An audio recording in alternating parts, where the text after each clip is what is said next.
Hello everybody, my name is Fable, and this is, well, my first video of its type. Technically one of my first long videos, but I just feel this video is necessary. You can all see the title of this video, you know what it's about, and you clicked this video to see it. Side note, credit to Bam, Jamie, or Jammy for the inspiration for this video. Sorry for mispronouncing your name if I did. Recommend checking it out. He does a fantastic job explaining it. Link in the description to that video and in the iCards or whatever they're called. Film Theory recently posted a part 2 of their Book of Bill analysis, and I watched it. They put it out yesterday as of writing the script. I watched it hoping that they address the very obvious and evidence-based theory going around. They didn't at all. Now many may say, oh, it's not that big of a deal. It's a theory. They can believe whatever they want. This is, of course, true. You can believe whatever you want. They can believe the theory they put out, but to not address a theory with piles more evidence and a theory that the comments and the community are asking them to cover, that's my problem. And I think the reasoning all comes down to the theory itself.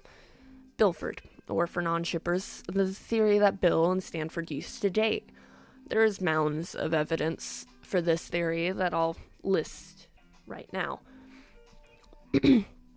1.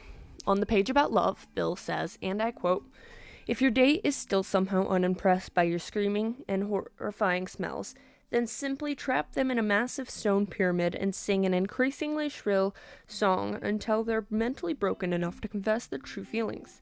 Fear and love are right next to each other in the brain. Most humans can't really tell the difference. In fact, I'm not sure there is a difference."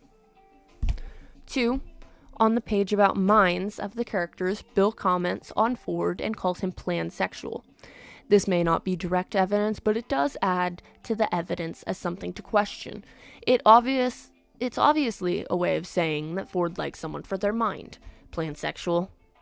It's pansexual. That's what this means. And plus, him liking someone for their mind, Bill is known for being brilliant. 3. In the missing journal, 3 pages, we can see the two interacting when they first met. We see them say the same thing, connect with each other, and to be honest, it just seems like flirting. Not to mention they get drunk and sing frickin' karaoke. Anyways. 4. When Ford breaks away from Bill's manipulation, Bill goes to a bar. He gets really drunk and asks the bartender for 1 sixer, as we can see in this. And when the bartender says that doesn't make any sense, he breaks down into tears and wrecks the bar. Side note, if you type divorce or breakup into thisisnotawebsite.com, you get the card for that exact same bar. 5. Mabel calls Bill Ford's needy ex. 6. Ford tells Bill to choke on some glass. I'm what Mabel calls as leaving you on red. 7. Ford literally calls Bill his muse. There are many famous people throughout history who have same-sex muses, who historians have always said were their friends. For example, Tennessee Williams. In the article by the Texas Observer, it states, the rising 34-year-old playwright was immediately smitten with the 24-year-old Pancho, the border guard's son, and invited him to New Orleans as his live-in muse. The rest, as they say, is history, but the chronicle of their relationship was forgotten and, to a large extent, whitewashed from Williams' life story, written by Greg Boros. This is just one example of countless examples of homosexuality being pinned as friendship in media and history.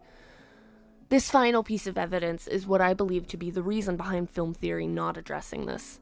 The whole history hates lovers trope is painfully true, and this is a prime example of it. The world has been, I hate to use this word, but conditioned to see past the obvious gay undertones such as these. And I guarantee if Bill was more feminine or Ford was a woman, this would be addressed within the theories and widespread. But the fact that they're both male presenting, that is why it's being ignored. And this problem doesn't happen as much with woman love woman relationships, but it's still a big problem. And before anyone starts commenting, saying, oh, the theory was made by MatPat's son. Yes, I am fully aware of this fact, and for a kid's theory, it makes some sense.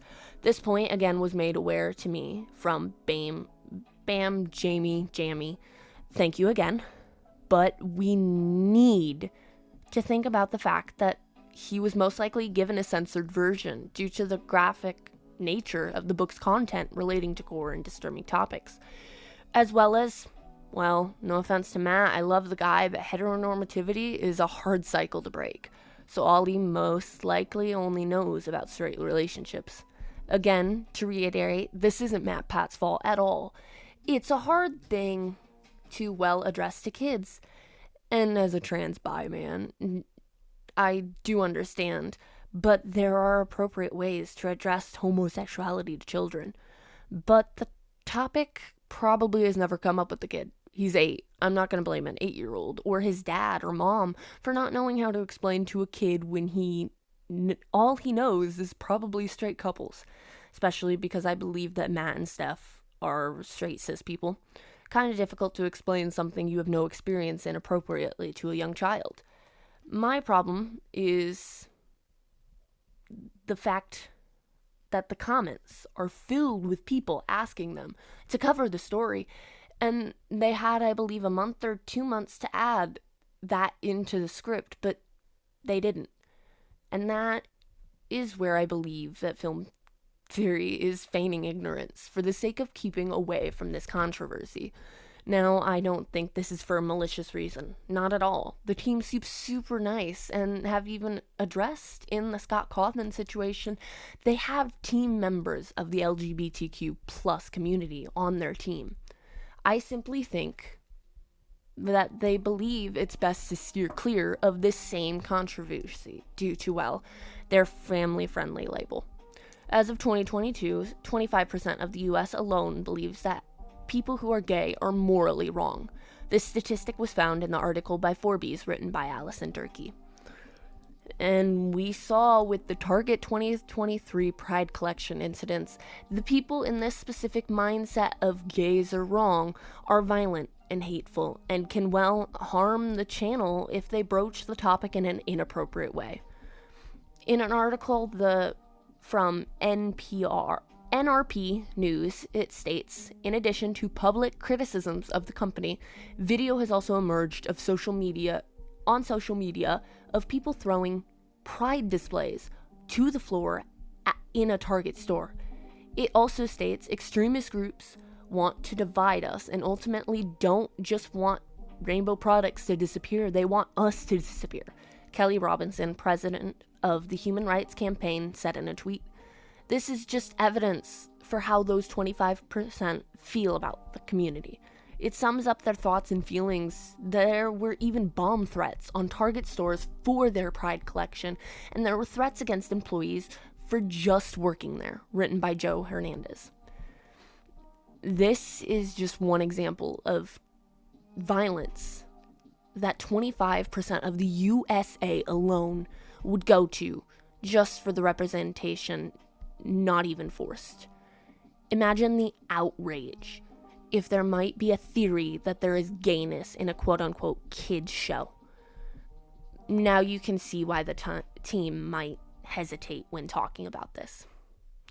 Now, in no way am I excusing this gay erasure, but I am providing some explanation for who's just as frustrated as me. Be frustrated at 25%. At that 25%, not at a team trying to protect their jobs and even lives due to a few crazy people who might dox them, threaten them and their families.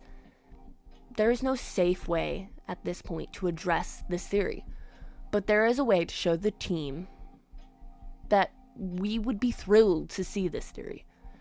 Flood their comments with respectful and non-spam saying and suggesting that they should address this theory. This all has been my opinions, and I do not support those who hate on the team due to this. The links to the articles I used as evidence will be in the description.